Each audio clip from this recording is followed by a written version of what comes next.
Já, já. Bom dia a todos. Iniciamos formalmente a sessão de julgamento da 6ª Câmara Julgadora do Tribunal de Impostos e Taxas, sessão do dia 19 de setembro de 2024. Eu, Ítalo Simonato, vou conduzir os trabalhos de hoje. Também na composição da Câmara, o Dr. Samuel Riema, Dr. Rafael Zulli, Dr. João Marcelo de Oliveira, em sessão o Dr. Tabir Filho, pela representação fiscal, além da presença de colegas advogados que vão sustentar oralmente ou acompanhar o julgamento. Agradeço a gentileza de todos, informo que essa sessão é gravada, será disponibilizada no canal do TIT, no YouTube, após seu término. Peço aqui sempre a gentileza de deixar os microfones desligados, só acionando quando forem falar, e como sempre eu solicito brevidade e objetividade, tanto nas defesas orais quanto na leitura dos votos, para que tenhamos uma sessão bastante produtiva. Vamos iniciar aqui com os autos de infração, são de certa forma conexos, né, de relatoria do Dr. João Marcelo, auto de infração 4.140, 604, Benjamin Steinbrück, um desses autos, né, mas vamos iniciar por ele. Aqui o Dr. Lehner se encontra presente, então eu passo a palavra ao Dr. João Marcelo, para que possa contextualizar essa acusação nesse auto em específico, embora sejam iguais, né? E depois eu passo a palavra para o patrão. Bom dia, Dr. João Marcelo, fica à vontade. Bom dia, senhor presidente, muito obrigado. Então eu vou passar a leitura do relatório e aí devolvo a palavra para o presidente. Vou fazer a leitura do voto do senhor Benjamin, porque os outros casos, né, como dito, são semelhantes, né, é o mesmo fato gerador, né, em relação aos outros casos, é a mesma história. Então vou passar a leitura desse que serve para os demais.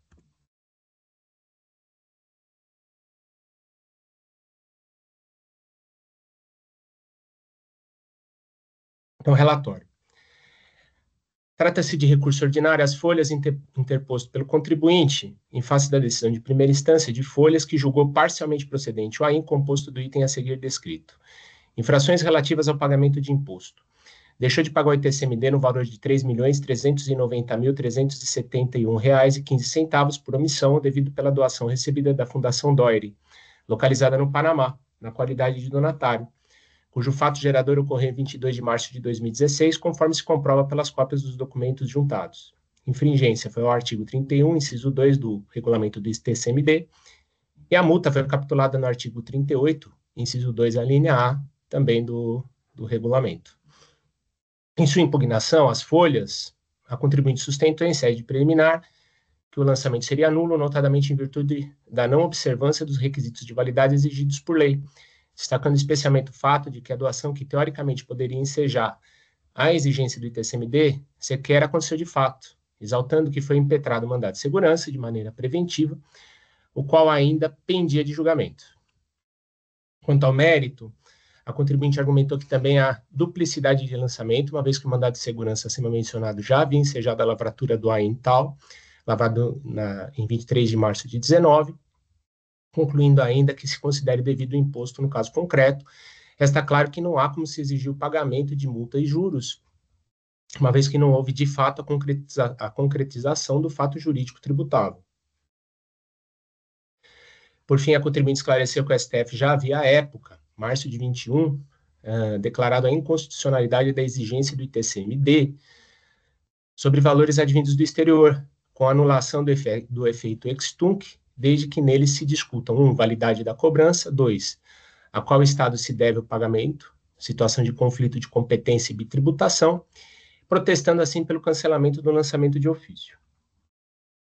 Os autos foram distribuídos para julgamento para a Delegacia Tributária de São Paulo, na UJ de Santos, que não acatou as preliminares arguidas pelo contribuinte, consignando não constar dos autos qualquer nulidade capaz de invalidar o crédito tributário constituído de ofício. Não obstante o acima exposto, a autoridade de julgamento de primeira instância esclareceu que não há que se falar em duplicidade de exigência do ITCMD no caso em análise, e que a multa e os juros foram aplicados em consonância com a legislação vigente. Assim, a DTJ de Santos decidiu pela procedência do AIM. A contribuinte apresentou, então, recurso ordinário, as folhas, oportunidade na qual reiterou os termos de sua impugnação, com especial destaque para o quanto decidido até então pelo Supremo Tribunal, nos autos do recurso extraordinário 851-108, tema STF 825. A contribuinte protestou por sustentação oral de suas razões e requereu o provimento de seu apelo. Por seu turno, a ilustre representação fiscal apresentou seu parecer como contra-razões ao recurso ordinário apresentado pelo contribuinte às folhas, requerendo o não provimento do recurso ordinário. A contribuinte apresentou em setembro de 22 pedido de reconhecimento de conexão entre o presente processo e os autos de infração número 4.140.597.3, 4.140.7.726 e 4.140.7.817, folhas tais. Os autos foram distribuídos para julgamento pela 9ª Câmara Julgadora, sendo certo que em sessão realizada em 14 de outubro de 22, restou decidido pela conversão do julgamento em diligência para apreciação do pedido de conexão interposto pela contribuinte. Ato contínuo, a presidência desse egrégio tribunal decidiu pelo indeferimento do pedido de conexão às folhas. Em novembro de 22, a contribuinte autuada, ora recorrente, apresentou petição às folhas tais informando o julgamento da ADI 6830 de São Paulo, que reconheceu a inconstitucionalidade do artigo 4º da Lei 10.705 de 2000, requerendo assim o cancelamento do auto de infração. Por fim, é importante destacar que o presente aí foi lavrado com exigibilidade suspensa e em função do mandado de segurança número tal, como descrito nas observações do relato às folhas 1. Não havendo outros requerimentos, dou por fim do relatório e devolvo a palavra. Muito obrigado, senhor presidente. Obrigado, doutor João Marcelo. Helene, bom dia. O doutor pode tratar a sustentação oral de forma conjunta, tá? Porque a gente vai julgar todos da mesma forma, tá? E fica à vontade, a palavra é sua. Bom dia, senhor presidente Ítalo, ilustre relator João Marcelo, demais conselheiros, Rafael e Samuel, serventuários da Justiça e demais colegas. Os casos, na essência, são muito parecidos, mas, ao final, vou colocar alguns detalhes aqui que são importantes em cada um deles, porque tem um agravamento aqui na situação da ausência de prova, tá? Eu posso compartilhar uma tela aqui só para deixar mais... Pode sim.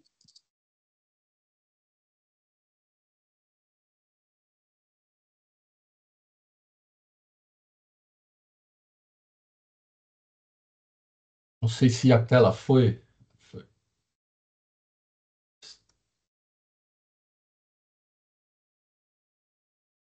Estão conseguindo enxergar a tela? Estamos sim. Ok. Bom, então, como dito pelo relator, o auto de infração é de TCMD, recebido da Fundação DOR no exterior, na data de 22/3/2016. O relatório circunstanciado praticamente repete as questões já colocadas no lançamento e é importante destacar que foram juntados na inicial somente a petição do mandado de segurança e 2 decisões do STJ que tratam de matéria processual, de conexão. Pois muito bem, esses são os fatos. O primeiro ponto que já foi colocado aqui pelo ilustre relator se refere à posição do STF. O fundamento legal do auto de infração foi declarado inconstitucional, seja em recurso repetitivo, seja em ação direta de inconstitucionalidade. Então, pelo princípio da legalidade, não há mais fundamento legal do auto de infração. E, além disso, a própria lei estadual de São Paulo diz que todos devem reconhecer as decisões do STF, sobretudo em ADI, né? Coloco aqui a questão do artigo 28.1 da Lei 13.457/2009. com base nesse fundamento que estou levantando aqui, já foram cancelados outros 5 autos de infração da família, né, em 3 situações diferentes, né, em 3 câmaras diferentes, sendo que 2 já com trânsito em julgado. E só para elucidar aqui, e coloco, né, assim, tanto a defesa quanto o mandado de segurança foram propostos, né, suas defesas antes da data limite da modulação colocada pelo STF.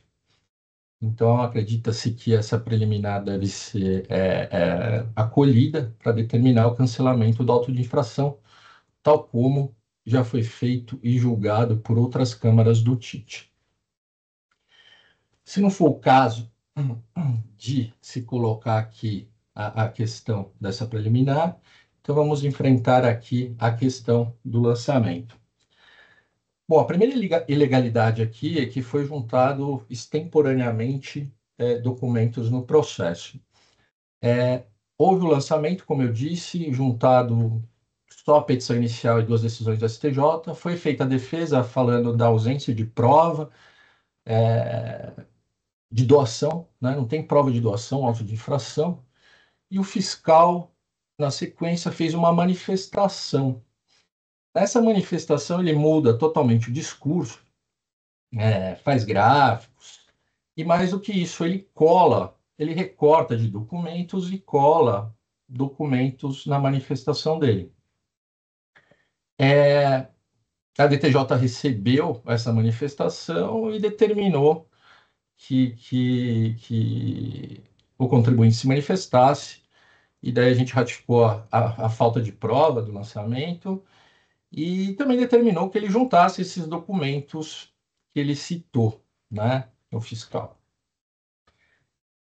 E o fiscal juntou esses documentos, tá?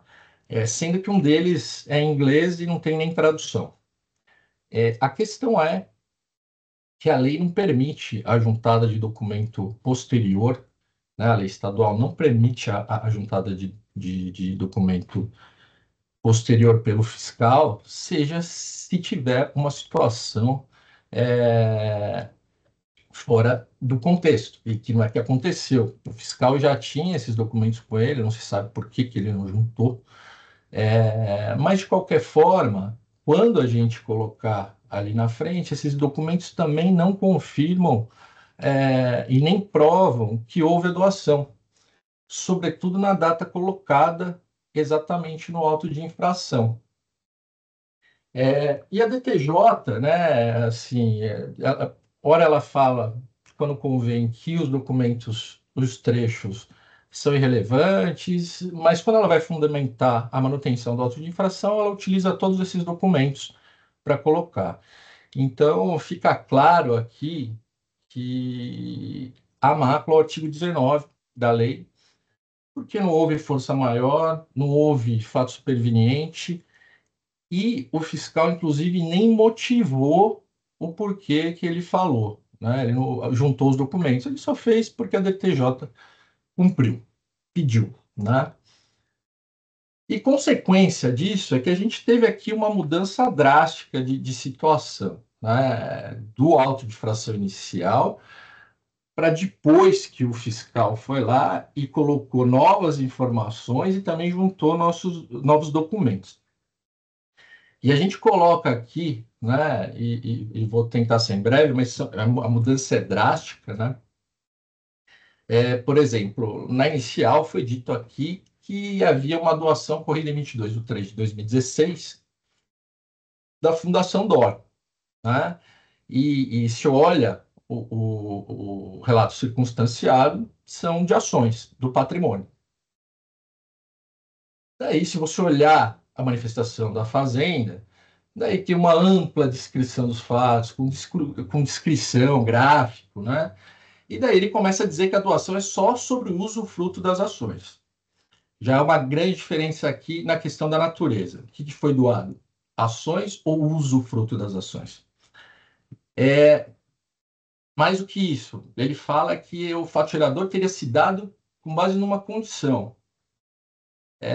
E cita, né, base legal nova, o artigo 116, 117, do CTN, e que a doação seria por cláusula suspensiva. Nada disso está na inicial, né? E apesar de ele colocar essa nova situação, ele também não explica nem prova, né? O que seria a condição, quando que foi o fato gerador, e, sobretudo, não traz à baila o documento que prova a doação efetiva, né? Então, assim, o lançamento foi totalmente alterado com a manifestação e com os documentos novos trazidos. A decisão da DTJ extrapolou, né, porque, com todo respeito, quis consertar o auto de infração, tanto que se baseou em tudo de novo, né, que o fiscal trouxe à baila. Então, por isso também o auto de infração deve ser cancelado, não só pela ilegalidade da juntada de documentos novos sem motivação, o que comprova a ausência de prova inicial, como também pela alteração do lançamento pela própria DTJ e pelo próprio fiscal no momento que fez aí a sua manifestação. E aí aqui eu só coloco, assim, complementar a questão da invasão de competência da DTJ, porque o fiscal, se achasse que estava errado, ele deveria cancelar esse auto e fazer outro, e não fez. E daí a gente passa a falar da ausência de prova. Nos autos do processo não há a prova da doação, nem da transferência. Sim, seria muito fácil se tivesse esse documento, olhar valor, olhar quando foi, para quem foi, mas não existe esse documento nos autos, que é o principal para acusação da doação. E mais, se elegeu, né, a data de 22/3/2016 como data da doação, e não se sabe o que aconteceu isso, né? Não aconteceu nada nessa data. Então, assim, o período de apuração também está errado e não há prova do fato. E note que a própria DTJ ela fala que não necessariamente houve a transferência em 22/3/2016.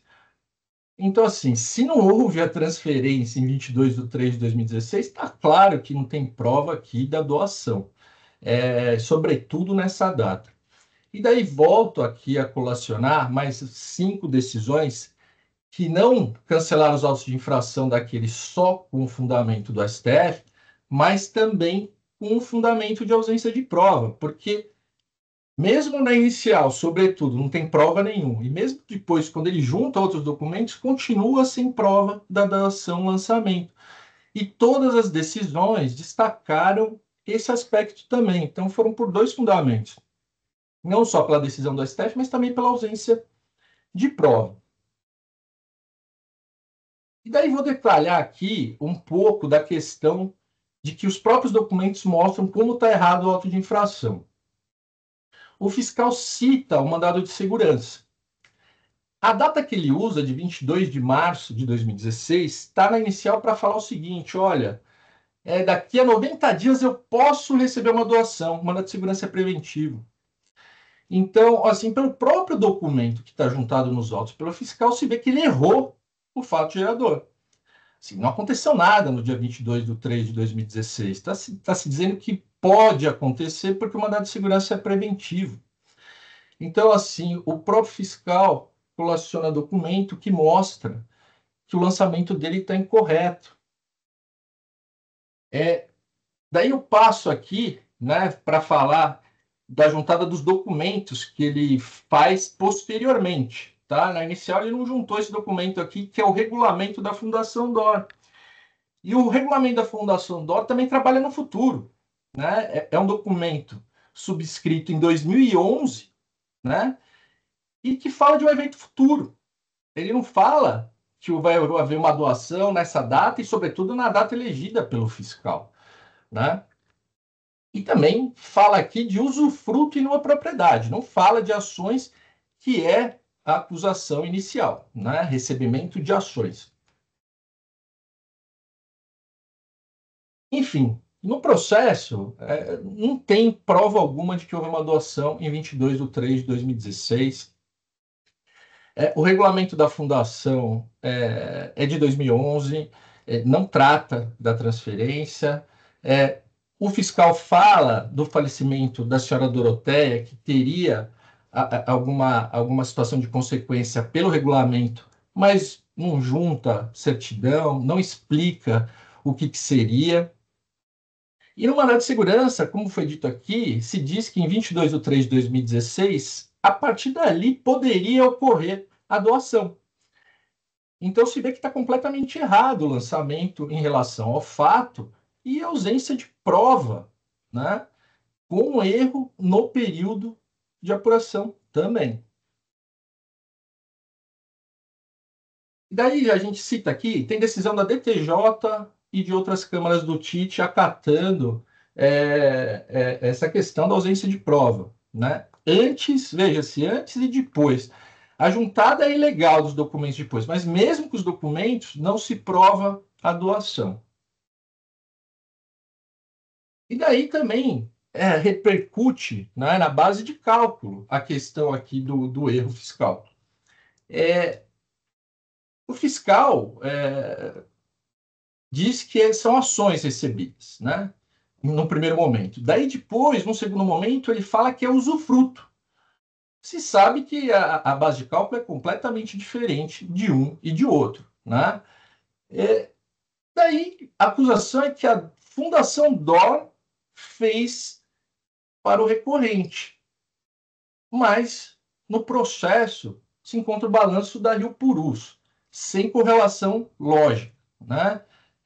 E não o balanço da doadora. E mais, né? A questão da data. Quando ocorreu o fato gerador? Qual balanço eu tenho que usar? Né? E de qual empresa? Sem falar na questão de 1/3 e 2/3, né? A acusação fiscal é como se fosse de todas as ações, e não só do usufruto. Então, há erro também na formalização da base de cálculo, né, com cerceamento de direito de defesa do recorrente. Aqui só estou colocando os detalhes, mas isso está na questão do próprio lançamento. E a questão da duplicidade, assim, foram feitos um auto de infração em 2019, e ele cita expressamente o mandado de segurança que está nesse processo. E outro auto de infração em 2021, e ele cita expressamente o mandado de segurança. Assim, a justificativa do fiscal para falar que um é diferente do outro é a base de cálculo. Veja, tanto lá quanto aqui, se está levantando que a base de cálculo está errada. Assim, não tem prova da doação, então não dá para saber qual que é a base de cálculo. Então, assim, o erro do fiscal em relação à base de cálculo não pode ser aqui fundamento para se afastar a questão da duplicidade, vez que é Fundação DOR para o recorrente, as mesmas pessoas, no mesmo mandado de segurança, na mesmo tipo de operação. Só que tanto lá quanto cá se errou a base de cálculo. Isso é fato, porque não há prova, não trouxeram aos autos a prova da doação. Então a questão da duplicidade também confirma a questão da ausência de prova. E tem outros argumentos que foram colocados aqui, né, que é falta de notificação válida, ausência de assinatura do auto de infração, falta de compreensão, né, da sujeição passiva, porque se você for olhar o termo, ele inverte donatário e doador, usa balanço da Rio Purus, mas não faz o nexo causal, e por todas essas situações, né, inclusive de surpresa e de alteração, há cerceamento de defesa. E aqui não há uma hipótese de omissão, então a multa deveria ser cancelada. E na questão do STF, se, né, porventura não for aplicado aqui, acredito que deva ser a questão da DIA, a multa, de qualquer forma, não pode ser cobrada se o próprio dispositivo legal do fisco considera a norma inconstitucional. Então, são esses os argumentos gerais de todos, né, os casos. E eu queria só colocar umas agravantes em casos específicos aqui, tá? Então, vamos lá. No caso do Arno, o fiscal, quando junta os documentos, ele não junta o balanço. Então, assim, lá não tem nem nada que justifique a base de cálculo. E na questão, no auto de infração do Ricardo, ele não junta nenhum documento.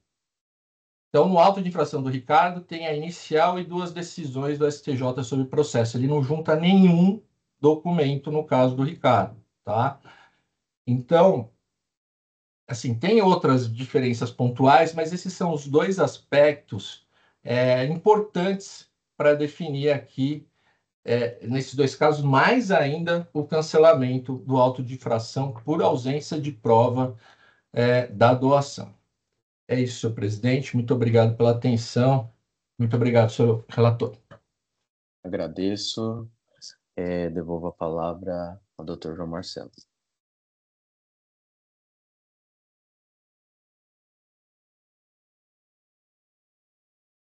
Obrigado, senhor presidente. Acho que a tela ainda está com a apresentação, né? Sim, agora foi. Tá bom. Então, eu vou passar a leitura do voto. Auto de infração trata de uma possível falta de pagamento de TCMD devido em virtude do eventual recebimento de bens e direitos a título de doação a ser feito pela Fundação DOR, localizada no Panamá. O fundamento para incidência do imposto na operação em questão encontra-se previsto no artigo 4º da Lei 10.705 de 2000, que assim dispõe. Artigo 4º. O imposto é devido nas hipóteses abaixo especificadas, sempre que o doador residir ou tiver domicílio no exterior. B. Quando se encontrar no exterior e o herdeiro legatário ou donatário tiver domicílio nesse estado. 1B. E 2B, quando o ato referido na linha anterior ocorrer no exterior e o herdeiro legatário ou donatário tiver domicílio nesse estado, grifos nossos. Ocorre que em julgamento, realizado em novembro de 22, o STF, por unanimidade, conheceu da ação direta e julgou procedente o pedido formulado para declarar a inconstitucionalidade formal da expressão no exterior, constante do parágrafo 1º do artigo 3º e a integralidade do artigo 4º da Lei 10.705, de 28/12/2000, no Estado de São Paulo, atribuindo a este julgamento eficácia ex nunc, a contar da publicação do acórdão do julgamento do recurso extraordinário número 8.501.108, de 20/4/2021, ressalvadas as ações judiciais pendentes de conclusão até esse marco temporal, nas quais se discuta qual Estado contribuinte deve efetuar o pagamento do ITCMD, considerando a ocorrência da tributação, e B, a validade da cobrança desse imposto, não tendo sido pago anteriormente, tudo nos termos do voto do relator. Não tendo sido pago anteriormente. Isso aqui está errado.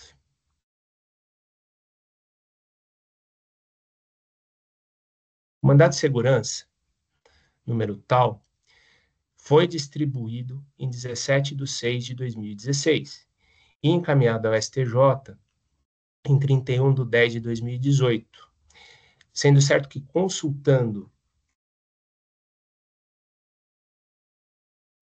o andamento do processo em questão no sítio eletrônico do STJ, verifica-se que até a data da lavra desse deciso ainda pendia de julgamento definitivo, em que pese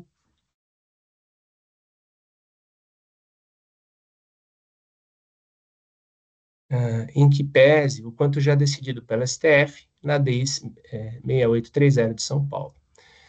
Contudo, compulsando-se a inicial do processo acima mencionado, verifica-se que, por se tratar de mandamus impetrado preventivamente a perda de objeto da ação em virtude da superveniente declaração de inconstitucionalidade da norma que fundamenta a cobrança do imposto.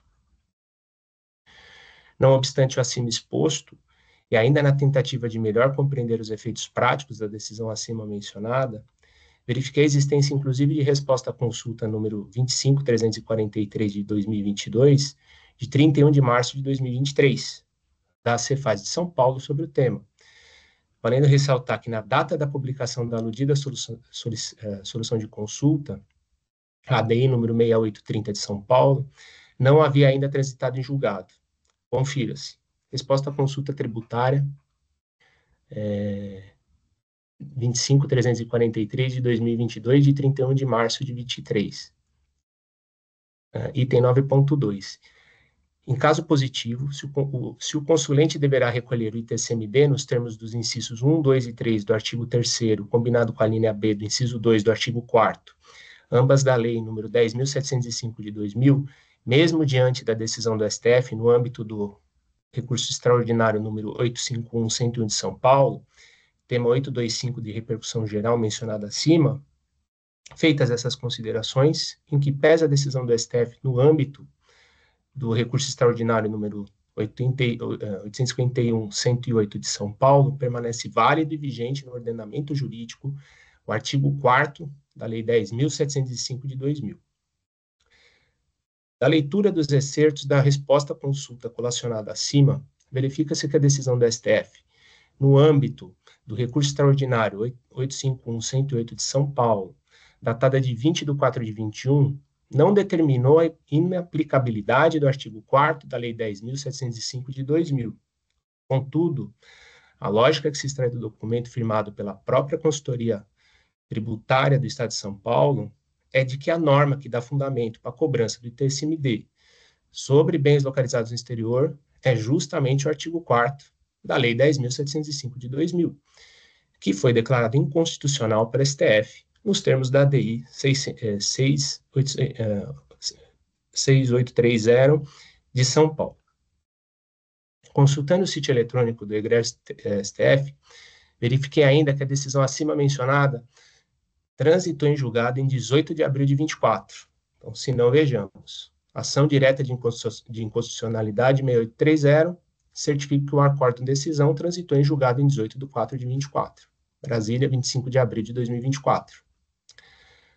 Assim, considerando que o STF declarou, nos autos da ADI 6830 de São Paulo, ação direta de inconstitucionalidade, a inconstitucionalidade formal da expressão no exterior, constante do parágrafo 1º do artigo 3º, e a integralidade do artigo 4º da Lei 10.705, de 28 de 12 de 2000, urge a aplicação do disposto no artigo 21.1 da Lei 13.457, de 2009, e no artigo 93 do Decreto 54.486, de 2009, e assim dispõe. Artigo 28 da Lei 13.457, de 2009. No julgamento, é vedado afastar a aplicação de lei sobre a alegação de inconstitucionalidade, ressalvadas as hipóteses em que a inconstitucionalidade tenha sido proclamada em ação direta de inconstitucionalidade. E o texto é repetido no artigo 93 do decreto. Por via de consequência, uma vez reconhecida a inconstitucionalidade do disposto no parágrafo 1º do artigo 3º e a integralidade do artigo 4º, ambos da Lei 10.705 de 2000, o lançamento de ofício objeto do presente julgamento perde seu fundamento legal, urgindo assim seu cancelamento. Dispositivo. Ante o exposto, conheço do recurso ordinário e dou-lhe provimento para cancelar o auto de infração por força do quanto decidido pelo STF na ação na ADI 6830 de São Paulo. É como eu voto, submeto a meus pares para apreciação. Devolvo a palavra, senhor presidente, para fazer uma alteração no item 18 e no item 19. Pedir a liberação do voto. Estou habilitando aqui. Primeiro nesse, vou habilitar naquele outro que você já tinha lançado, né? Isso. Obrigado, viu, senhor presidente? Em debates, Dr. Tabir, tem alguma consideração desse caso? Senhor presidente, realmente o doutor João Marcelo foi fundo e analisou bem a questão e realmente não há o que mais falar, né? O fundamento de validade do AIM perdeu-se com a ADI. Então, todas as questões trazidas pelo patrono também não tem mais importância, porque o lançamento em si já não prospera, né? Sem mais Perfeito. Considerações. Obrigado. Obrigado, Dr. Tabir. Dr. Samuel? Sem considerações, presidente. Vou acompanhar o Dr. João Marcelo. Perfeito. Dr. Júlio? Bom dia a todos. Efetivamente, eu tinha até pouquíssimos meses atrás um entendimento, inclusive pelo fato de que o artigo 4, de forma suplementar, ele acabou ultrapassando a falta de lei complementar, uma vez que nós tivemos a omissão do próprio governo, da própria Constituição Federal, né, que determinava isso, mas aí o Estado de São Paulo veio e supriu essa ausência, e eu considerava, para todos os efeitos, válido o artigo 4º, estava lá na lei, havia essa possibilidade, então, de exigência de forma supretiva, enfim, mas eu fico agora pensando de outra banda, né? Que, advindo da decisão do Supremo, ele retirou do mundo jurídico exatamente aquele pedacinho do 3 e o 4.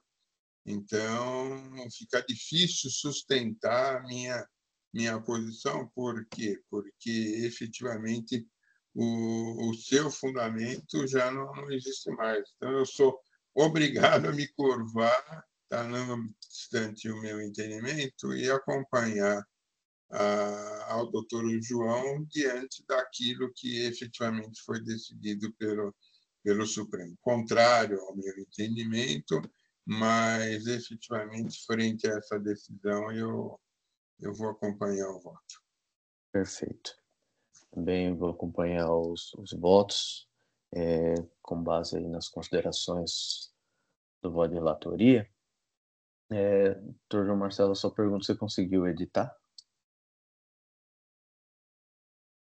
Eu estou já no penúltimo aqui, só Tá. mais um instante. Não, tá bom, mas aí eu já vou seguindo a linha desses processos, encerrando os debates. Vamos primeiro para o auto de infração 440.604, tá? Nesse eu estou encerrando os debates e fazendo a verificação do quórum.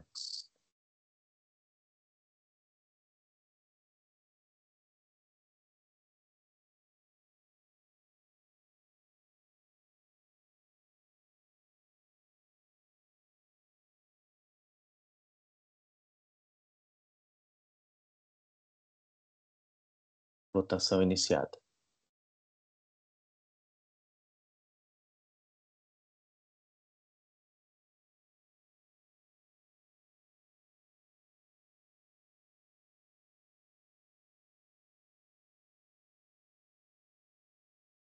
Todos votaram. Encerro a votação.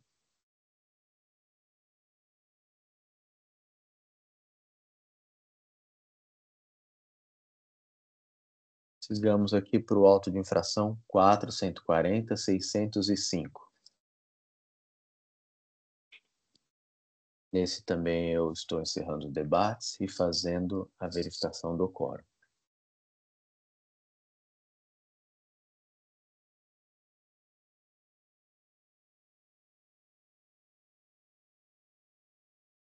Votação iniciada.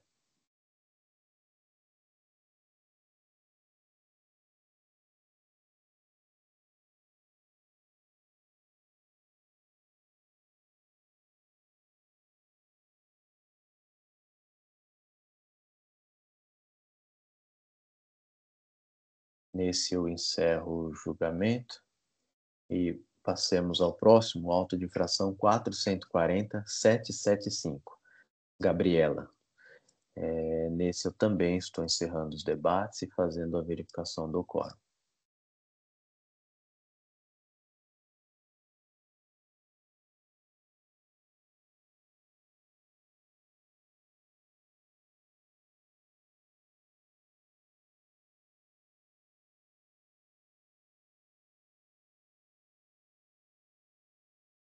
Votação iniciada.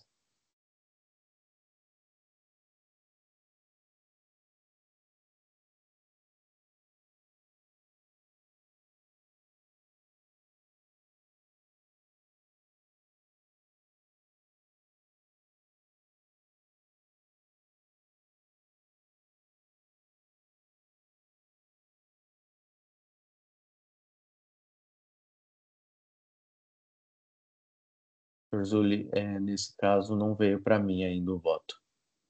Tá.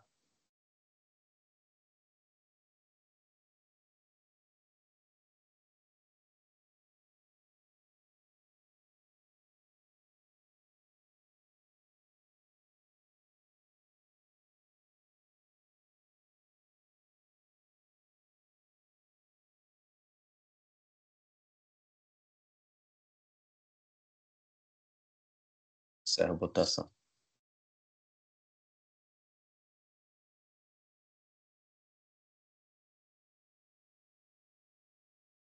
Por fim, auto de infração 4.140.782.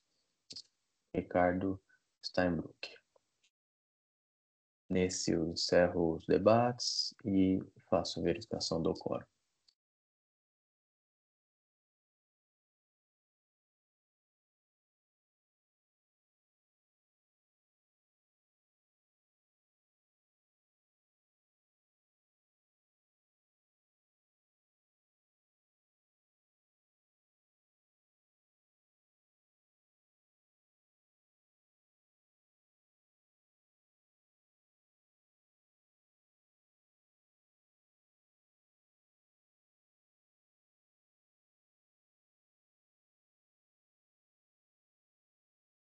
Todos votaram, encerro a votação, encerro o julgamento.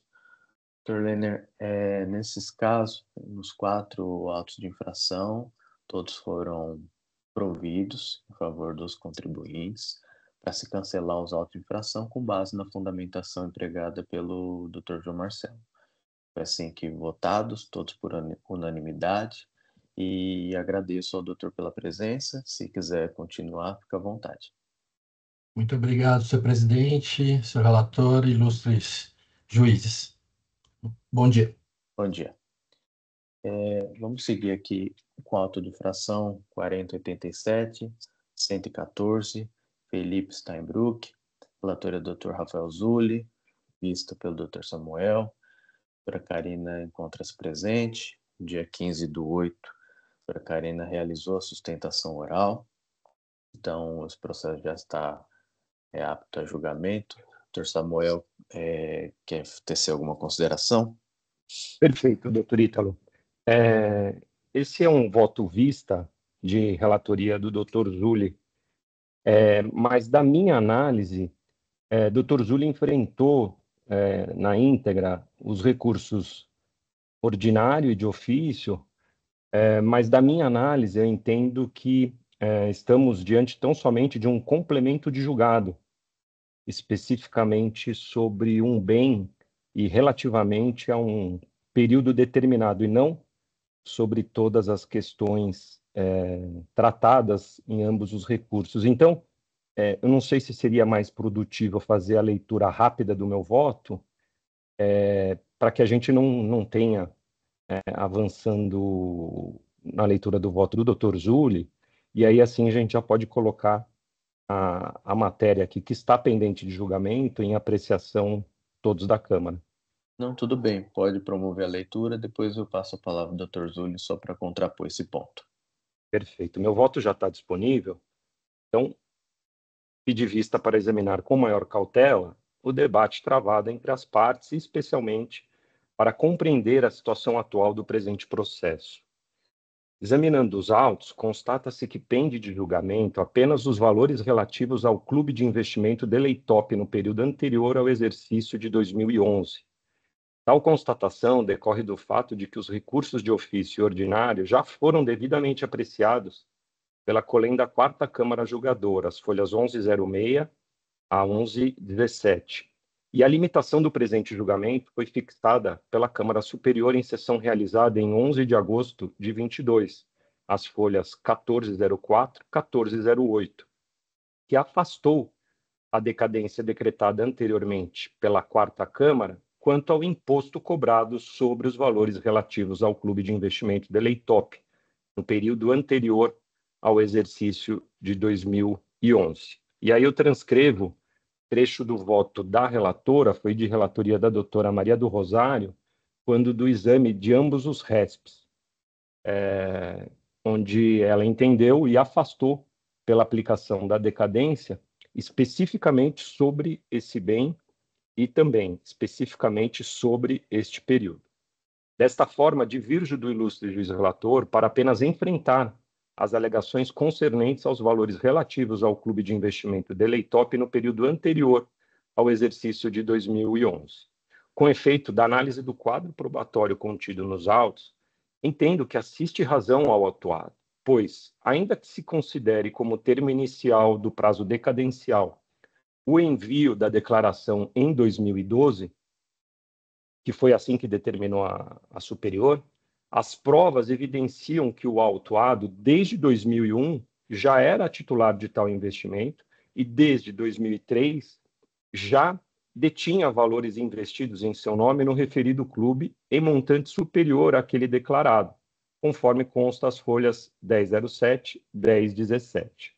O que permite concluir que os valores declarados a esse título no período que antecede os últimos 5 anos contados a partir da transmissão da declaração em 2012 não constituem uma doação ocorrida no período.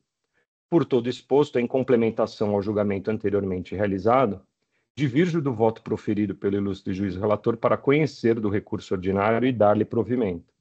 No mais, importante relembrar que as demais alegações objeto do recurso ordinário e recurso de ofício já foram objeto de apreciação pelo órgão julgador competente. Essa questão deste bem, presidente e demais colegas, foi tratado pela Quarta Câmara de uma forma bem, diria, en passant, porque lá, quando discutiu-se sobre esse período, falou, em relação aos períodos anteriores, está decaído, o lançamento está decaído. Tão somente, não falou, salvo engano, se era pelo 150 ou pelo 173, mas eu acho que a discussão ali que ficou foi quanto ao termo inicial, quanto ao prazo decadencial.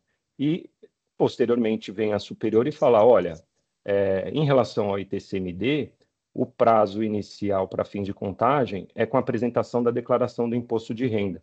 Então, não se discutiu se é pelo 150 ou pelo 173. E aí a minha conclusão seja pelo 150, seja pelo 173, no período dos últimos 5 anos contados da apresentação da declaração, tal como decidiu a superior, esses valores já constavam da declaração do senhor Felipe, e então, portanto, assim, não ficou caracterizada nenhuma doação. E também aqui a questão dos valores que dariam suporte a esse investimento. Então, só gostaria de fazer esse esclarecimento que não estamos apreciando a questão do 150 ou 173, mas sim a questão dos lançamentos ou do lançamento que foi efetuado a partir da transmissão, né, da declaração do imposto de renda, que foi relativa aqui a 2012, ano base 2011, que foi a primeira declaração, salvo engano, apresentada pelo senhor Felipe, que era menor. E aí, quando ele passa a maioridade, ele passa a entregar essa declaração. E foi nesse ponto que a superior delimitou a nossa apreciação. Como voto, presidente, fico à disposição. Perfeito. Antes de devolver a palavra ao Dr. Zulli, só uma consideração na parte de registro, Dr. Samuel. Eu vi que o doutor conseguiu registrar só o recurso ordinário, mas há o recurso de ofício aí para registro, né? Ou não? Ou nem aparece?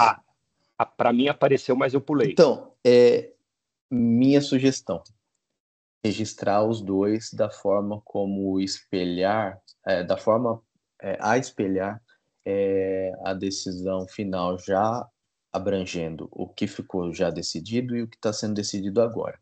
Com isso, eu penso eu, o seu voto é recurso de ofício conhecido e não provido, e recurso ordinário conhecido e parcialmente provido. E depois eu explico, depois vou fazer um contexto aqui explicando, mas se você puder registrar dessa forma, eu acho que é melhor. Presidente, e aí também, então eu devo fazer alteração no meu dispositivo e na minha ementa, correto? Assim, para bom entendedor, meia palavra basta. Você está dizendo que está julgando isso, né? Mas, se puder contextualizar, talvez seja melhor. Eu peço até desculpa pela repetição, né? Eu faço a todo momento 2 ou 3 ali exceções no meu voto, mas justamente para ficar bem claro. Não, tranquilo. Dentro do ponto que foi julgado, está muito claro. É só realmente esse detalhe mais processual, né? Eu habilitei aí, enquanto isso, Torzulli, nesse ponto específico, né, da Deletop aí, então, o doutor pode ficar à vontade. Então, na verdade, quando eu proferi meu voto, eu analisei exatamente essa parte. Tem um trecho que eu digo, ainda há de se considerar também que, quanto ao montante de tanto o recorrente, sustenta que seria referente a um crédito que possui junto ao seu pai, Sr. Benjamin, e que haveria um acordo firmado entre eles, motivo pelo qual parte considerada dos valores mantidos no clube de investimentos da Leitop, rendimentos, inclusive parte das aplicações, teria sido transferida ao seu pai a título de empréstimo na modalidade de mútuo. Isso é o que está no processo e nas suas peças.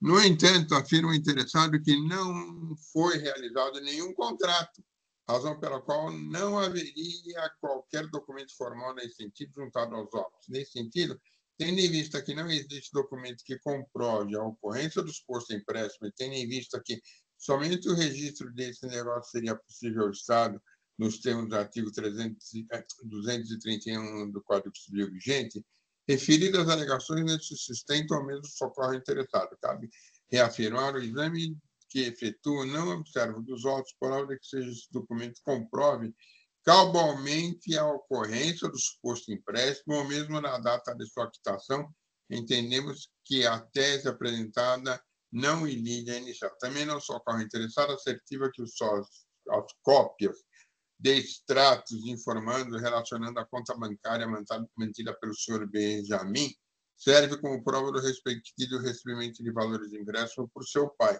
folhas 378 a 467, e que o controle dos empréstimos estaria registrado na tabela de folhas 377. Todavia, não há pelos referidos documentos como saber e determinar ao mesmo afirma que referidos valores correspondem ao recebimento de valores de empréstimo do seu pai.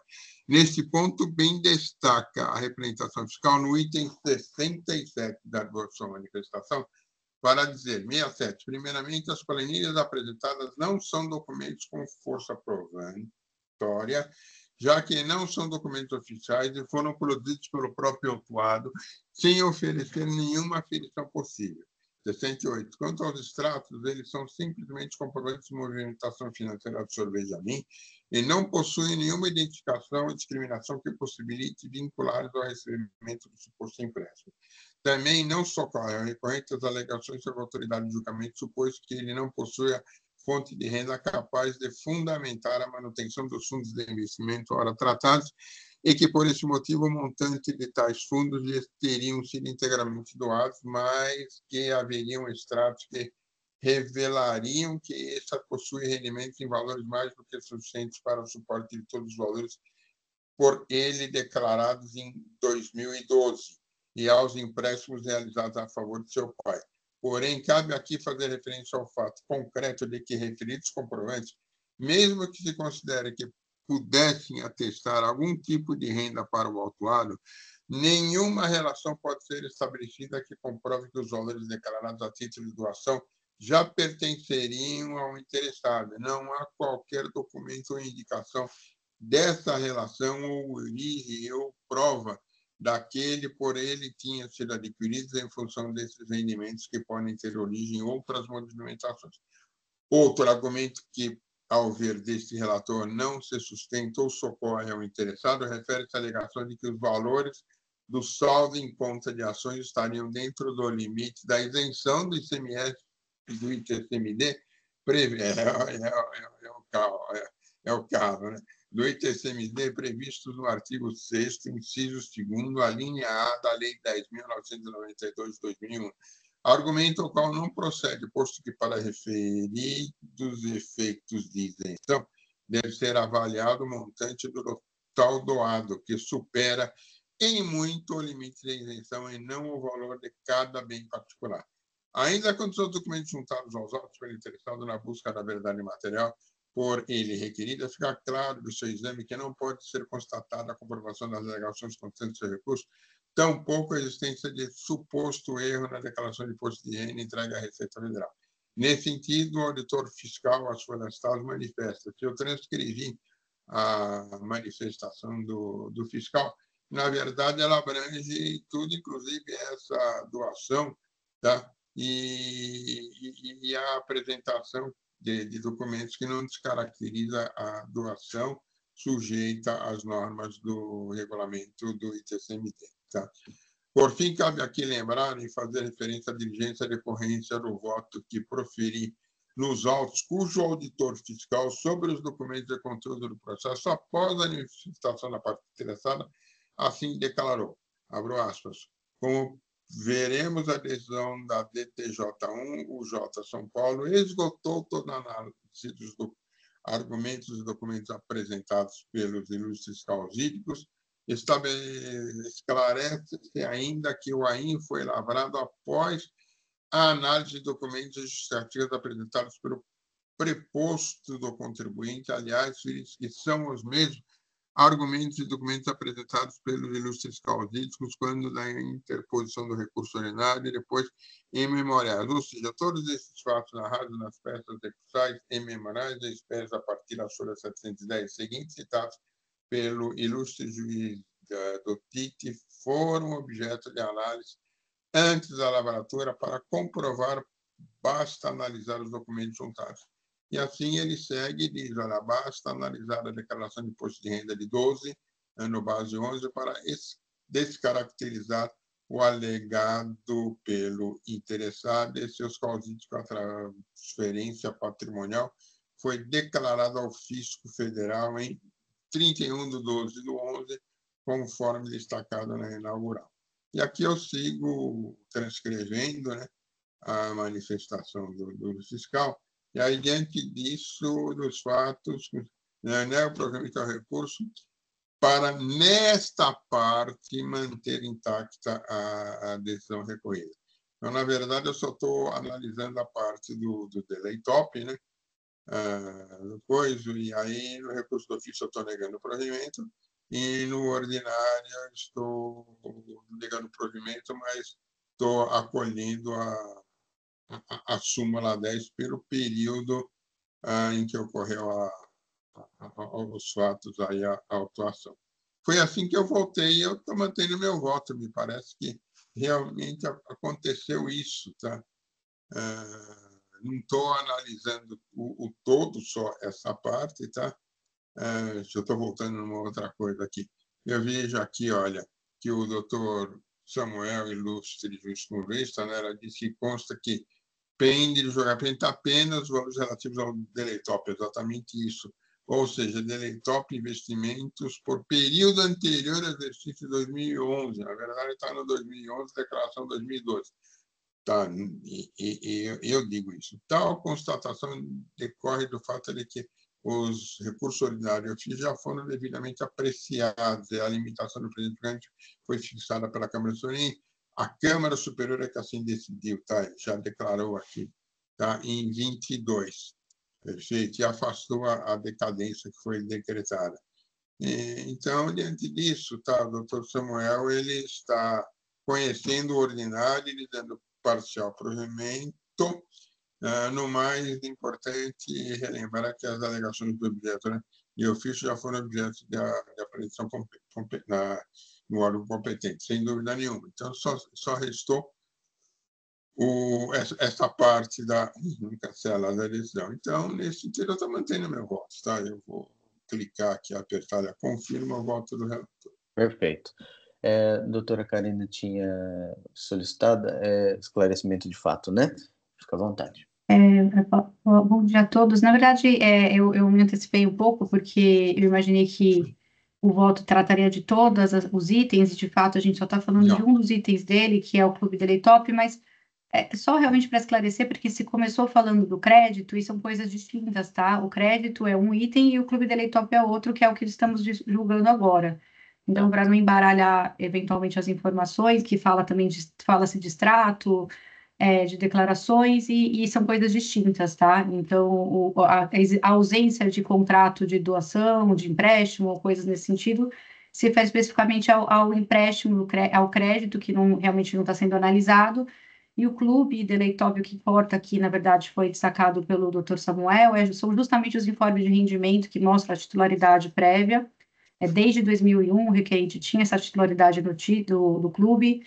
Já em 2003, nós mostramos com os extratos que ele já tinha saldo nesse clube em valor maior do que foi declarado em 2011, que foi considerado doação por mera presunção, que constou na declaração de imposto de renda. além de outras informações, como os extratos específicos do fundo de Leitop, que mostram todos os aportes, para se identificar a data dos aportes feitos e assim se firmar o prazo de decadência com base no julgamento do STJ em repetitivo. Mas, basicamente, eram essas informações para não misturar os assuntos, porque, de fato, os assuntos, existem extratos para que não houvesse confusão com relação a isso. Perfeito. Obrigada. Obrigado, doutora. Eu vou acompanhar o voto do doutor Samuel e eu explico o porquê, tá? Até dentro desse contexto que foi dito aí pela doutora Karina, em julgamento pretérito, a quarta Câmara Julgadora, ela apreciou 2 recursos, recurso de ofício, recurso ordinário. No recurso de ofício, dizia respeito ao imóvel lá na Avenida Morumbi, né? E com relação a isso, nada se discute mais. Acho que foi acolhida a decadência, mas envolvia escritura, né? A questão documental, então isso está superado, né? E o recurso ordinário, né? Na qual o Dr. Walter, a princípio, dava provimento integral. O voto vencedor foi do Dr. Flávio Mitsuishi, em que foi conhecido parcialmente provido. Então, 3 pontos eram discutidos naquele recurso. O crédito junto ao senhor Benjamin, o clube de investimento de Leitop e um saldo na conta corrente do Banco Fibra, né? 2 pontos restaram excluídos, né? Que foi o clube de investimento de Leitop e esse saldo em conta do Banco Fibra. E preservado o crédito junto ao senhor Benjamin. Esse crédito junto ao senhor Benjamin foi objeto de recurso especial do contribuinte, e esse recurso especial do contribuinte foi desprovido, né? Ou melhor, não conhecido, ou conhecido parcialmente só para resolver aquela questão da Selic. Então, também não se discute aqui. E com relação ao que foi julgado lá pela Câmara Superior no recurso fazendário, recurso especial fazendário, envolvia-se 2 questões. A primeira, a decadência, a segunda, o mérito. A decadência foi afastada e o mérito não. E o mérito envolvia a questão tanto do Clube de Investimento de Leitop quanto do saldo quanto corrente do Banco Fibra, tá? E aqui é um ponto que eu entendo muito, muito delicado. O voto da doutora Maria do Rosário, na superior, ela enfrentou esses 2 pontos. E com relação à decadência, ela afastou a decadência, ou seja, deu provimento ao recurso fazendário para afastar a decadência, né? E quando ela avança no mérito, ela diz assim: no mérito, entendo que não restou demonstrado dissídio entre a interpretação da legislação adotada no acordo recorrido e adotado no acordo paradigmático. Portanto, não conheço do recurso fazendário também quanto esse argumento. Em conclusão, conheço parcialmente do recurso especial da Fazenda e dou-lhe provimento, acolhendo o pleito para afastar a decadência. Quanto aos valores dos investimentos do Clube de Investimento de Leitop, do Banco Fibra, devendo os autos retornar para a análise do período restabelecido. Ponto.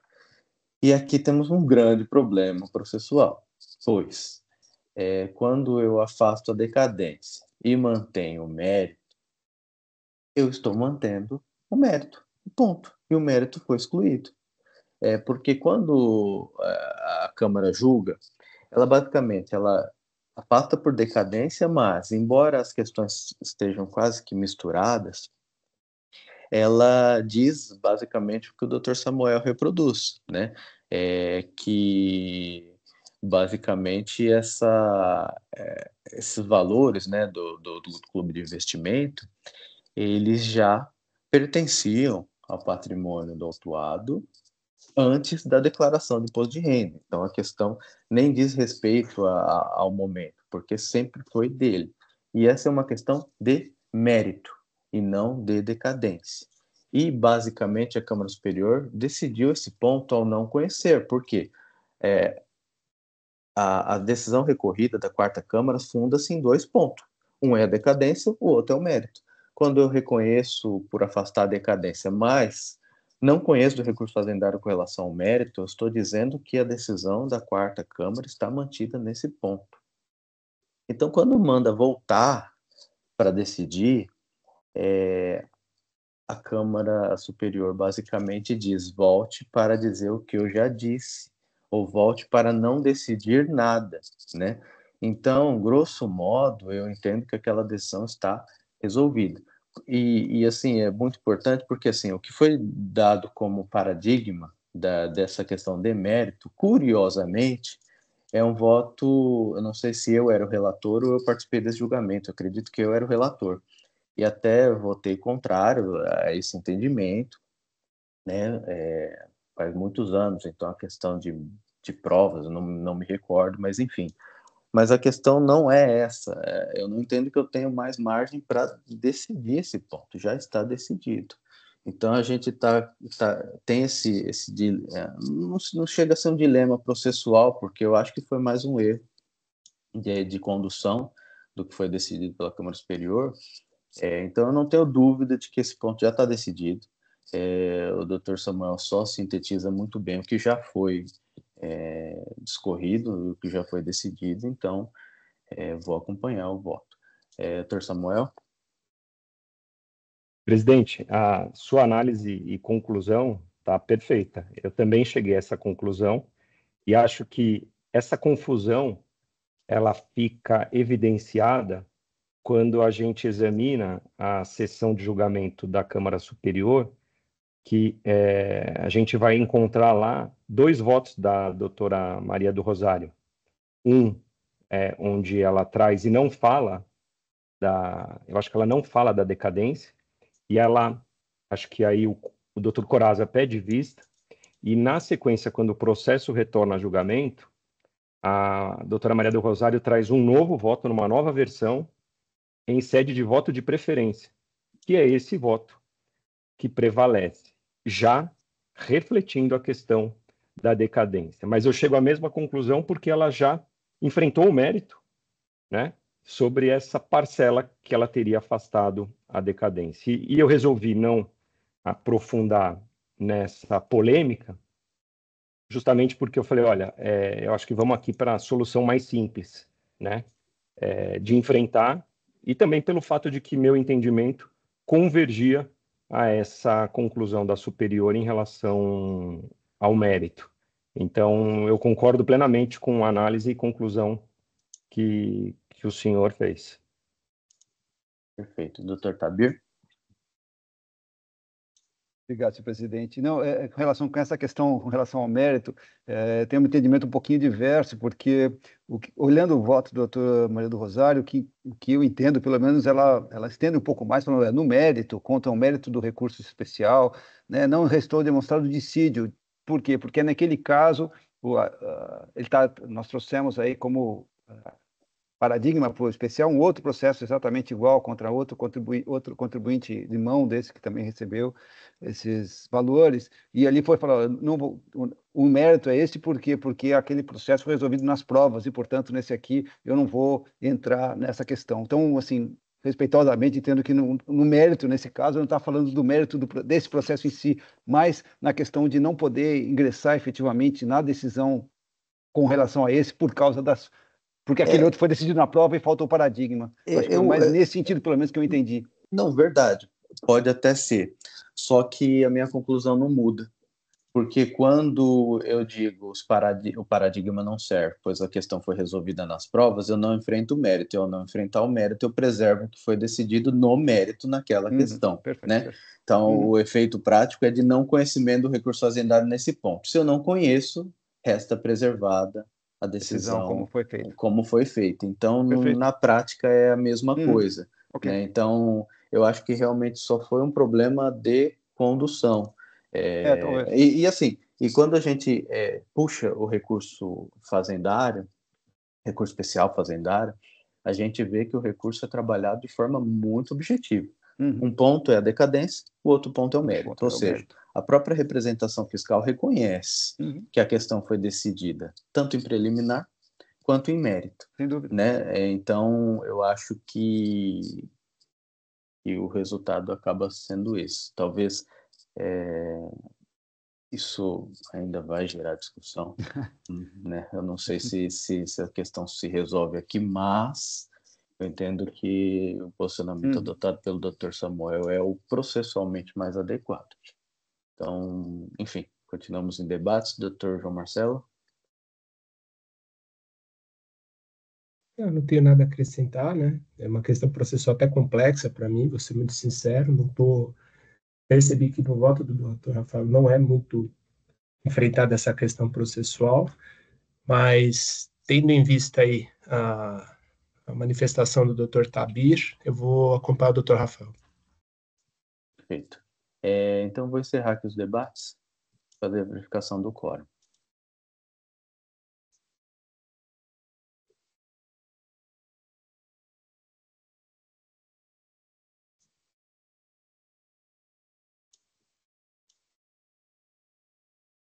Votação iniciada.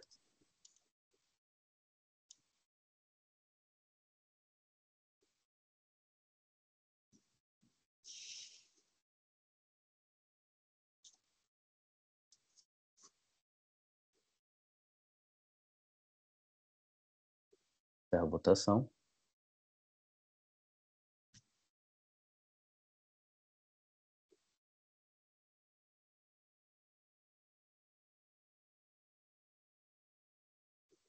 Preciso reproduzir a mesma coisa que for decidido aqui, só um instante.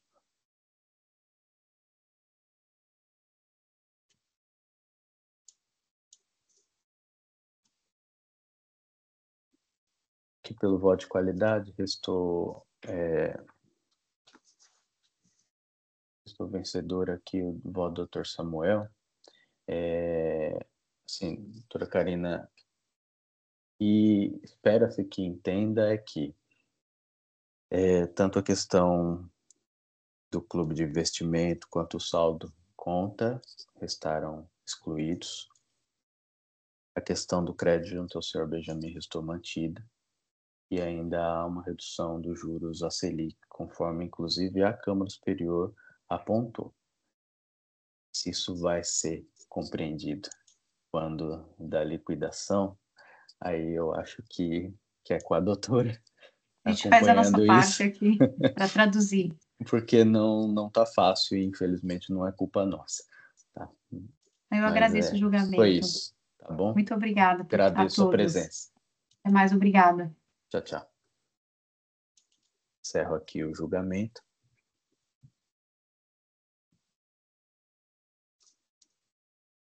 Passamos então ao auto de infração 4.130.049, SHI Transporte e Logística Limitada, relatoria do Dr. Rafael Zulli. Não há sustentação oral, então passo a palavra ao Dr. Zulli para a leitura do voto.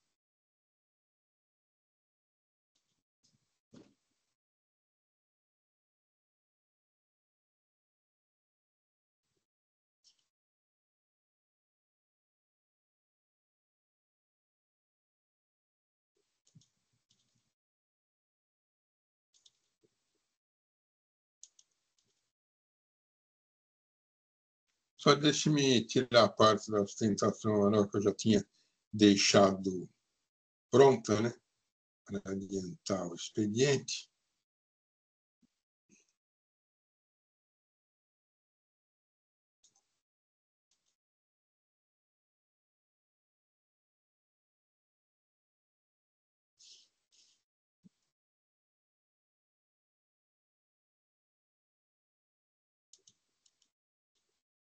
Nossa, o que aconteceu aqui?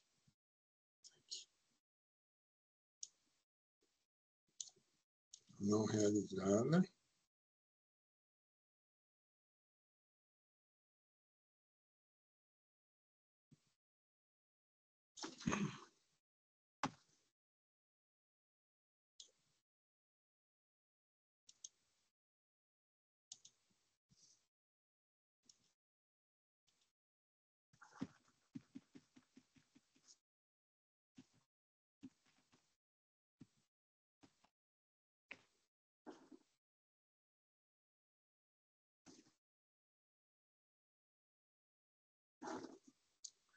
Meu voto basicamente é aquele que encontra-se no sistema. A única coisa, nossa, eu tenho umas 20 telas abertas aqui por conta desse último processo. Eu deixo estabilizar aqui para poder colocar aqui.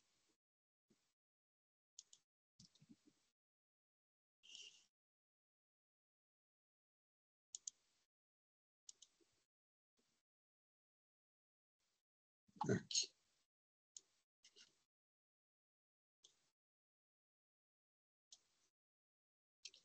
A única diferença é que, realmente, quando eu coloquei a Selic, eu não sei por que eu me equivoquei, eu troquei o período de estar ou não dentro daquele lapso temporal da Selic, tá?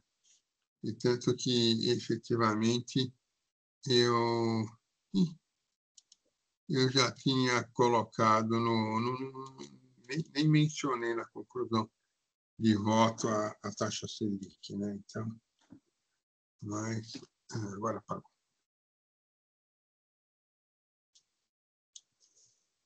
Pronto.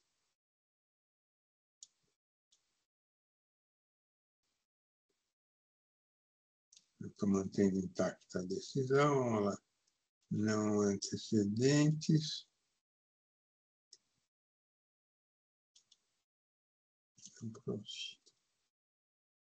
Então, passo a leitura do meu voto. Vou fechar isso aqui.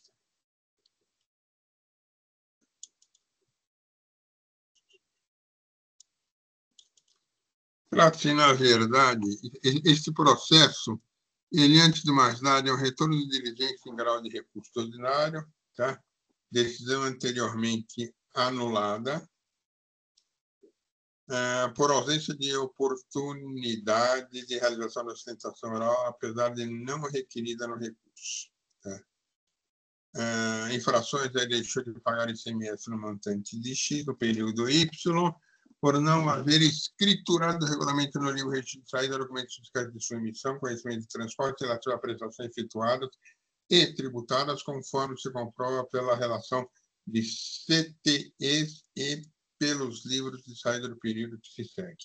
O 2, ele deixou de escriturar no período ou em um outro período parecido documentos fiscais relativos a prestações de serviços não sujeitas agora ao pagamento de imposto, conforme comprova os documentos em anexo. O contribuinte, então, ingressou com um substancioso recurso, a decisão recorrida manteve a acusação fiscal, julgou procedente, advia a interposição de recurso ordinário, também muito bem fundamentado, tá?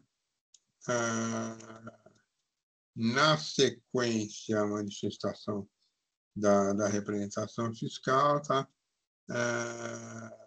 Foram, então, os autos também distribuídos, eu relatei e proferi voto no seguinte sentido.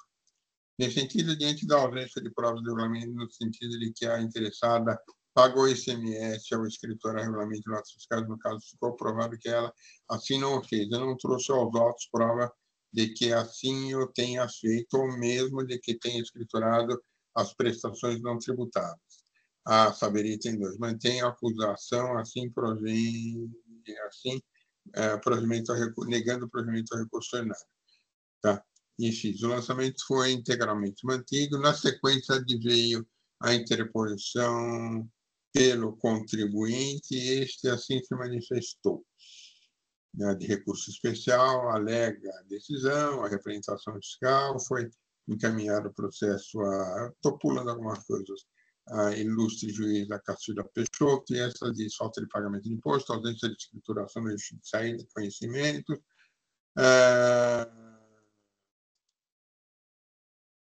prestações não sujeitas a pagamento de imposto, nulidade processual, recurso especial do contribuinte, conhecido provido, anulada a decisão recorrida, para que outra seja proferida com a regular intimação do patrono para a realização de sustentação oral. Assim, restou acolhida a informação da representação fiscal e anulada a decisão anterior. Cabe destacar, porém, que o recurso não consta pedido de sustentação oral, ou mesmo o sistema de andamento consta comparecimento da interessada a esse tribunal para sua realização. Seguidos os autos para discussão, ilustre juiz Galderize, perante a 10ª Câmara, este volta pela realização de diligência, adesão ao PEP, conversão de diligência para verificação do pagamento, e assim ele se manifestou, foi o processo a representação fiscal, inicialmente a representação fiscal e foi julgado o procedimento em primeira instância, a autora apresentou o RO, a representante apresentou respectivas contratações, assim ela descreve o processo, né, e diz, olha, o PEP número tal, atinente ao período de janeiro a abril de 19, no dia 6 de 12 de 19. E o parcelamento número tal, atinente aos meses de maio e junho de 19, nos dias 10 do 9 e 11 do 9 de 20. Diz ela ainda, diante do fato acima narrados, vemos que a autuada, quando ingressou com os parcelamentos, o fez após o início dos trabalhos fiscais, para os meses de janeiro a abril de 19, e após a lavratura ANEM para os meses de maio e junho de 19, razão pela qual não estava abrigada pelo Instituto da Denúncia Espontânea, por consequência, nos termos do artigo 88 da 6374. Da leitura do voto condutor, que acontece aqui, observa-se que a preocupação no sentido de nos pagamentos feitos ao PEP tenham o condão de afastar a incidência do valor principal da parte da acusação.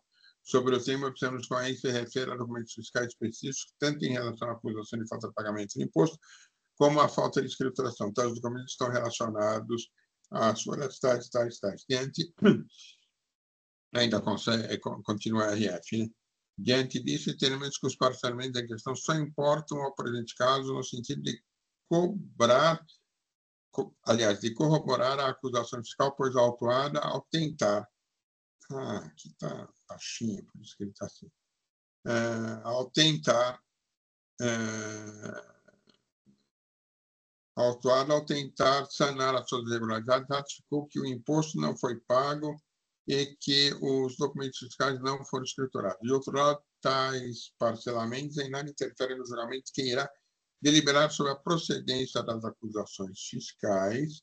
Tal deliberação se dará em relação a todo o débito exigido no AIM, pois o parcelamento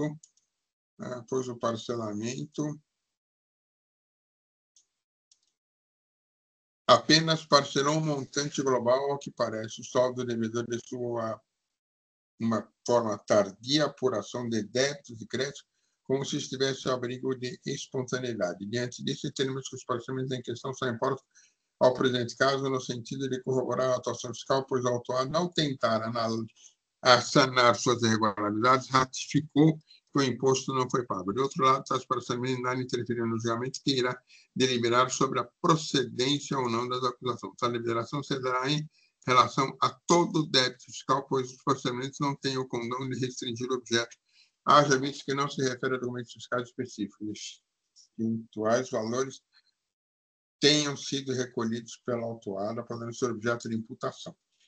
Nesse sentido, informa o núcleo, a NSE, tá? É um núcleo que controla isso, tá? Consta ainda a folha 605, petição interessada, que cabe destacar que ainda a conduta repressiva da autuação é contrária aos novos ditames estabelecidos pelo programa nos conformes, tá? E esta é a situação dos autos. Perfeito, o contribuinte não compareceu, e eu digo o seguinte, preliminarmente, o contribuinte alega a nulidade do lançamento, não vejo que esta venha a socorrer a interessada, assim conforme examinando anteriormente a situação, aliás, a qual veio a ser integralmente confirmada pela diligência realizada, vejo que a interessada argumenta que a autuação será nula de pleno direito, tendo em vista que fora realizado o parcelamento na esfera administrativa por termo de aceite do PEP, do ICMS, sendo que teria sido definido em 13 de 2 de 19 e o AEM teria sido lavrado em 20 de 12 de 19. A autoridade fiscal não poderia realizar o lançamento de débitos em desfavor da recorrente, sendo que a necessidade... deixa eu apagar isso. Em questão.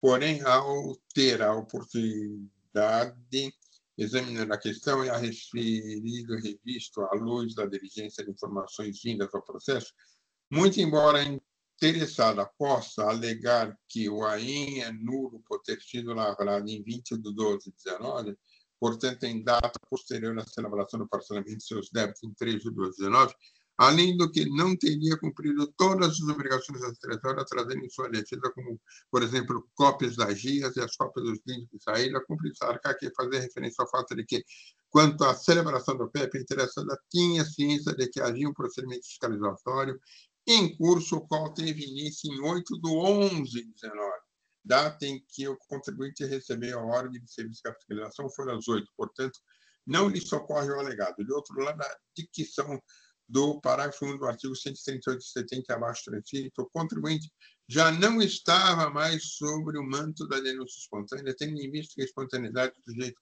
passivo é excluída após o início de qualquer procedimento de fiscalização, no presente caso, com a entrega da OSF em 8/11/19. Veja, eu transcrevi o 138 e o parágrafo único para o conhecimento de meus pares. Nesse sentido, portanto, é que a autoridade, uma vez constatada a ocorrência da infração de legislação tributária sob pena de responsabilidade oficial, é obrigada a efetuar o lançamento. No que se refere ao PEP e à lavratura além, cabe esclarecer as condições da autoridade autuante, as quais anteriormente já tinha vindo aos autos, cuja informação somente foi corroborada pela diligência.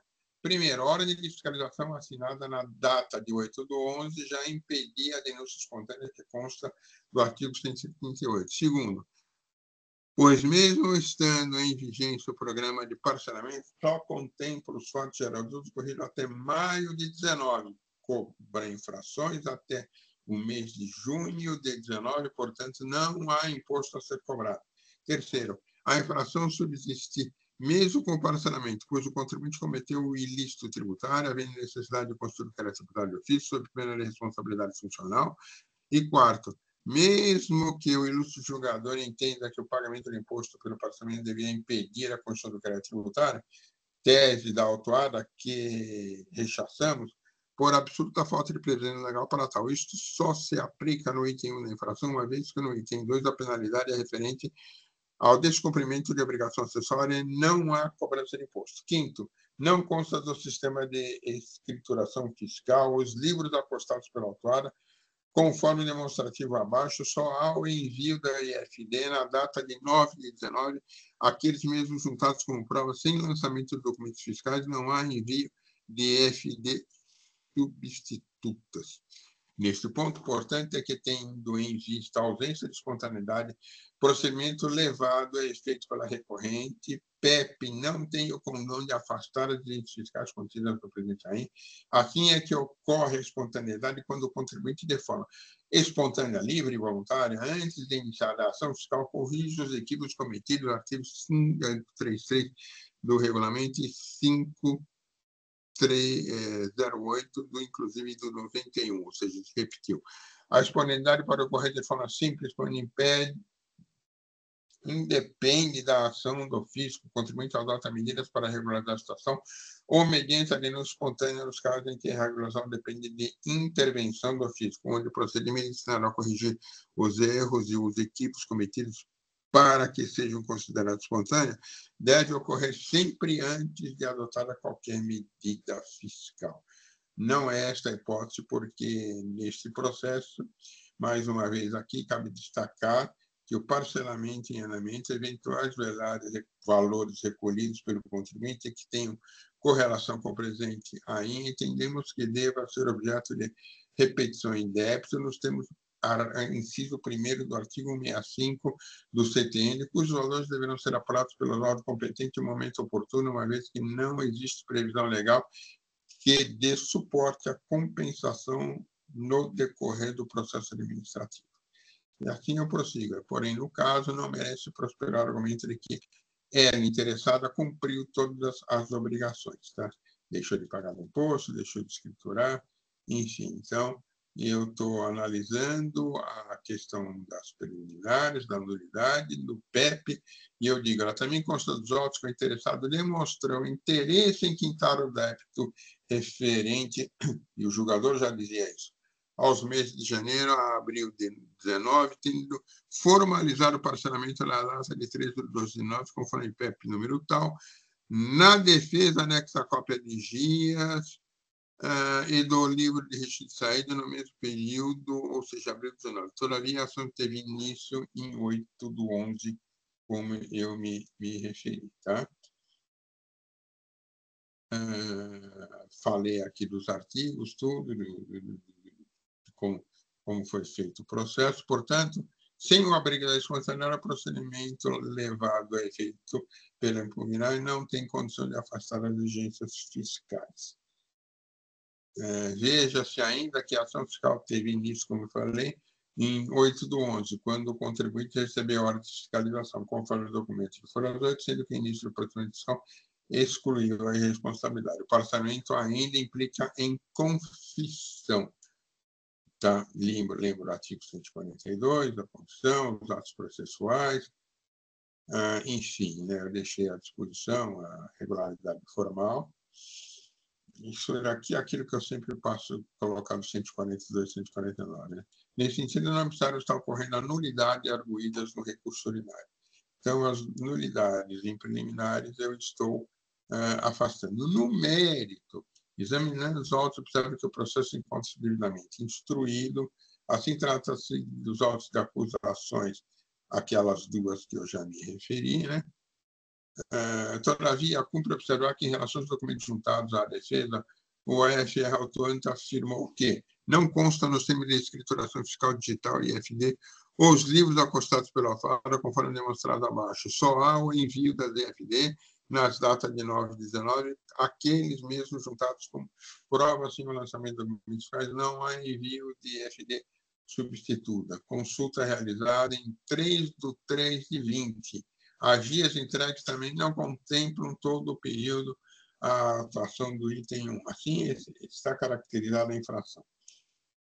Não há de se falar em ausência de escrituração por parte da empresa recorrente, haja vista que, além dos livros fiscais cujas cópias encontram-se em anexo, documentos de folhas 513.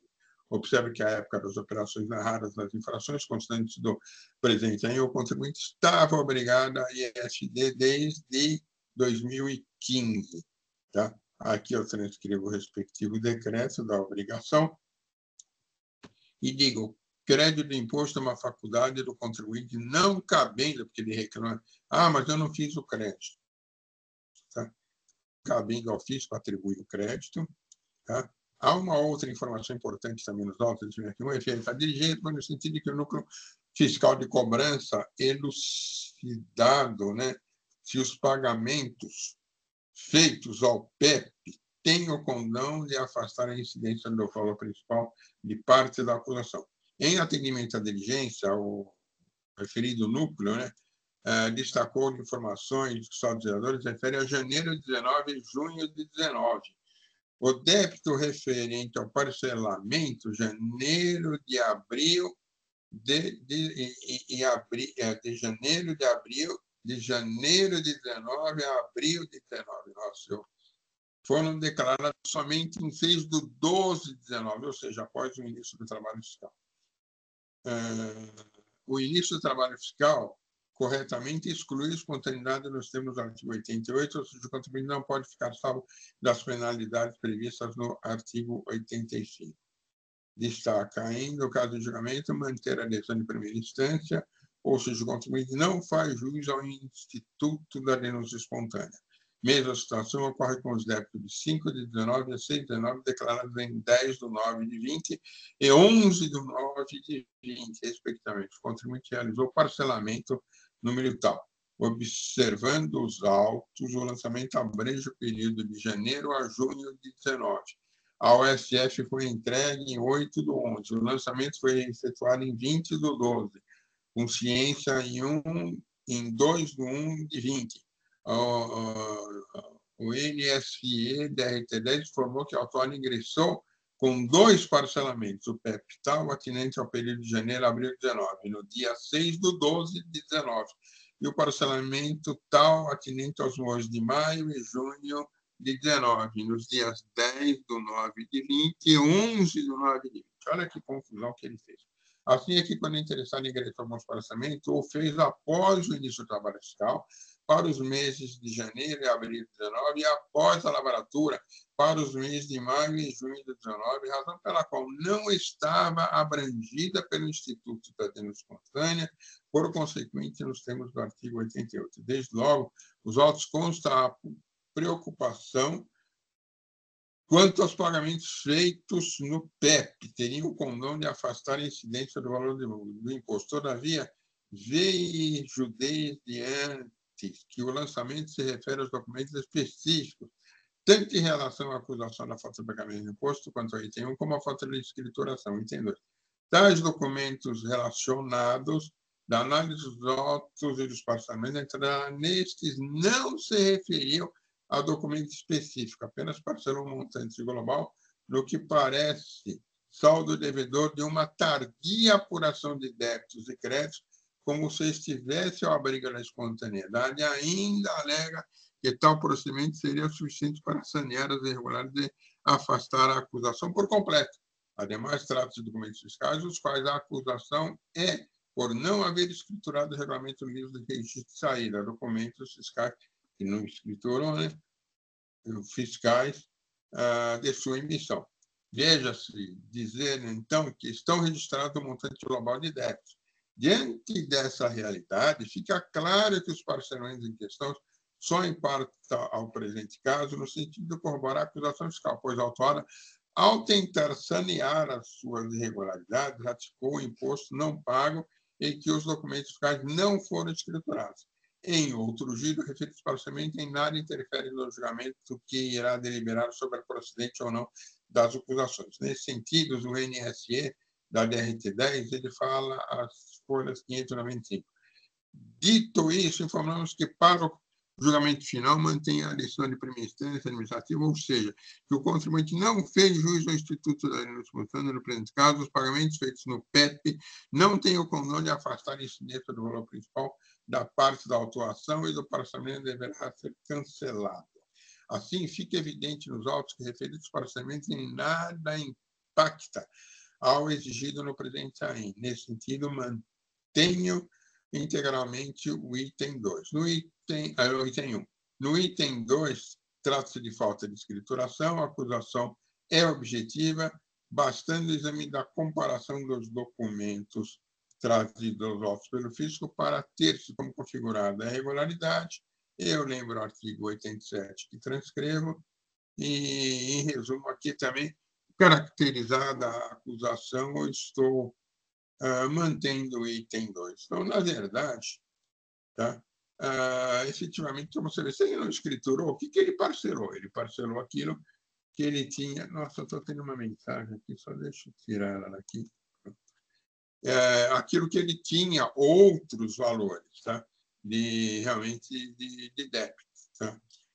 Eu ainda digo o seguinte, que, só para poder contextualizar, destaque da defesa do recurso apresenta para o interessado, conforme contém basicamente requerimento relativo ao cancelamento do AIM, visto que celebrou o parcelamento. A única coisa que ele alega dos débitos, sendo deferido em 13 de 2 de 19, ainda cedeu em 22 de 19 o AIM, e cumpriu ele, diz, todos os requerimentos, ou seja, ele contou a partir da notificação. Porém, como visto acima por mim, na qualidade de relator, não merece acolher os argumentos do recurso ordinário. Tá? E falo dos demonstrativos. Perfeito? Diante disso, eu estou negando o provimento, eu estou mantendo o item 2 e negando o provimento a todo o recurso. Aqui, o período, eu faço bem, foi quando eu troquei, né, quando eu coloquei lá, o doutor Ítalo me alertou, tá, eu agradeço. O período é de janeiro de 19 a junho de 19. Isso quer dizer que os fatos são posteriores a 1 de 11 de 17, ou seja, da vigência do decreto 62761. Então, inaplicável a súmula 10. E eu já anteriormente já tinha dito, eu conheço do recurso de nego provimento. É assim que eu voto, meu voto já está lá. Agradeço, doutor Zulli. Debates. Doutor Tabir, tem alguma consideração? Obrigado, presidente. Sem considerações. Obrigado. Obrigado, doutor Samuel. Sem considerações, presidente. João Marcelo. Sem considerações, presidente. Perfeito. Também vou acompanhar o voto do doutor Zulli. Então, encerro aqui os debates. Passo a verificação do quórum.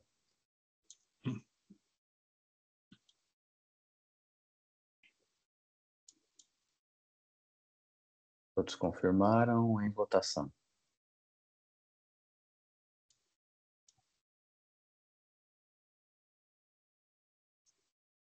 Todos votaram? Encerro a votação, prevalecendo o voto de relatoria que conhece e desprover o recurso ordinário do contribuinte. Foi assim que votado. Passemos então ao último processo da pauta. Minha relatoria, Natari 4.132.195. Aqui eu estou convertendo o processo em diligência. É uma questão processual simples. O recurso ordinário a solidário, tá? O recurso ordinário da solidária Costa Esmeralda foi interposto às folhas tal e, em princípio, ele foi indeferido pelo delegado tributário de julgamento. Tem despacho às folhas 909, né? O que foi combatido por uma petição incidental do contribuinte, às folhas 913 e 914. Em decisão colegiada da 7ª Câmara Julgadora, Dr. Inácio converteu o julgamento para que o delegado regional tributário se manifestasse sobre aquela petição incidental do contribuinte. Tendo havido despacho da Delegacia Tributária de Julgamento, folhas 951, admitindo o recurso ordinário apresentado pela Solidária. Então, basicamente, reviu o posicionamento sobre o indeferimento e deferiu o processamento. Ocorre que, por conta disso, a representação fiscal não contrarrazoou o recurso ordinário da Solidária. Apenas recebeu, né, a resposta e não se manifestou.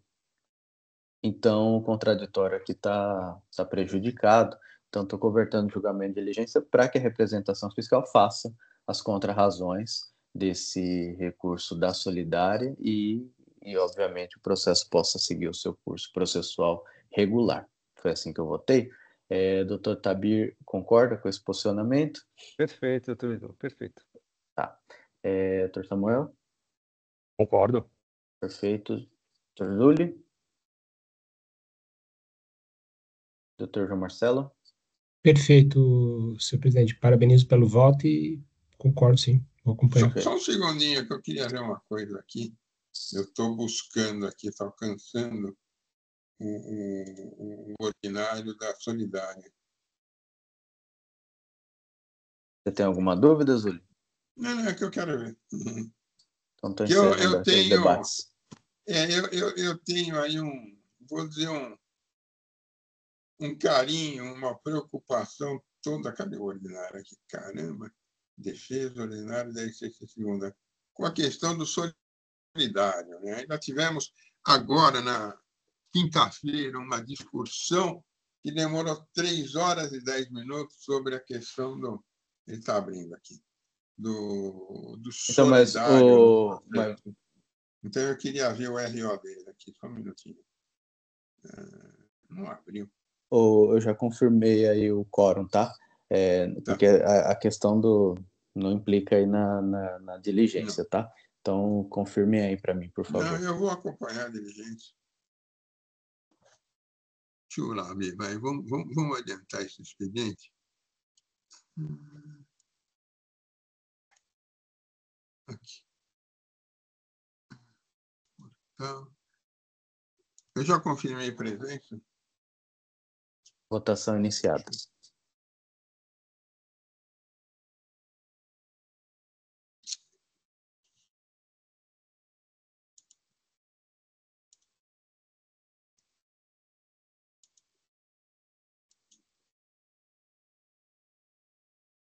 Encerro a votação. Prevaleceu aí a conversão de julgamento em diligência. Encerro esse debate. E verifico aqui que todos os processos estão encerrados. Encerro a sessão de julgamento no sistema para que seja gerada a ata. E formalmente eu encerro a sessão de julgamento, agradecendo a todos os presentes. Peço ao Oswaldo, por gentileza, para encerrar a gravação.